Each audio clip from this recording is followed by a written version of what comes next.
Magpatawad ng mula sa puso. Ako po si Father Fiel Pareha at ito po ang ating segment, ang Daily Devotion, na kung saan tayo po ay magdarasal, magbabasa at magdinilay kasama ng salita ng Diyos sa buong taon. Manalangin tayo. Sa ngalan ng Ama, ng Anak at ng Espiritu Santo. Amen. Halina, banal na Espiritu, liwanagan mo ang aming puso at isip, nang maunawaan at may sa buhay namin ang iyong salita. Amen. Our Bible passage for today is from the Gospel of St. Matthew chapter 18, verses 21 to 22, and I read it for you.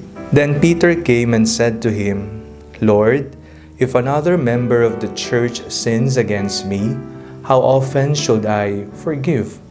As many as 7 times?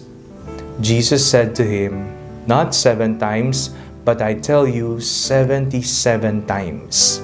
May kaaway po ba kayo sa ngayon?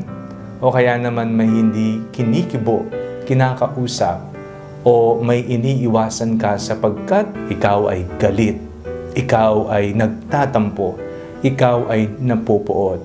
Ikaw ba ay may blinak na sa Facebook? O kaya naman ay hindi mo sinisin ang kanyang mga mensahe sapagkat hindi mo pa kayang makipag-usap sa kanya. Kumusta ang iyong puso? Ito ba ay naging matigas na kagayad ng isang bato na hindi na kayang pasukan kahit tubig man lamang? Sa ating binasang ebanghelyo sa araw na ito, nagtanong si Pedro, Panginoon, ilang beses ko ba kailangang patawarin ng aking kapatid? Ngunit ang akala niya, siya ay mapagpatawad ng tao sa kanyang sinabing numero kung ilang beses kailangan magpatawad. Ngunit ang tugon ng Panginoon, mas higit sa kanyang sinabi. Ang pagpapatawad sa ating kapwa ay ang pagpapalaya sa ating sarili. Pinapatawad mo ang iyong kapwa pero sa katotohanan, ang pinapatawad mo ay iyong sarili na nagtanim ng galit, na nagkaroon ng poot sa puso.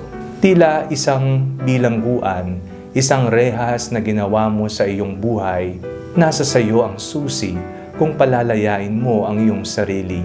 Magpatawad ng mula sa puso. Huwag tayong magpatawad ng mula sa nguso, sa salita lamang, ngunit mula sa puso, nang gagaling sa pagmamahal, nag-uugat sa kapayapaan, at ito ay may basbas ng Panginoon. Manalangin tayo.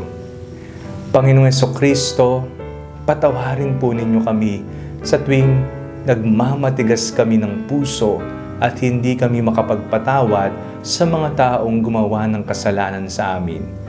Nawa maging lagi kang halimbawa sa amin sa pagpapatawad. Amen. Sa ngalan ng Ama, ng Anak at ng Espiritu Santo. Amen. Huwag po ninyong kalimutang i-like ang video ito, mag-comment po kayo and share it with your family and friends. Ang Panalangin Bago Matulog ay may sariling Facebook page na po. Huwag niyo pong kakalimutang mag-like o mag-follow dito. And do not forget to subscribe to our YouTube channel. Just click the link on the description of this video or search Father Fiel Pareha. God bless you po.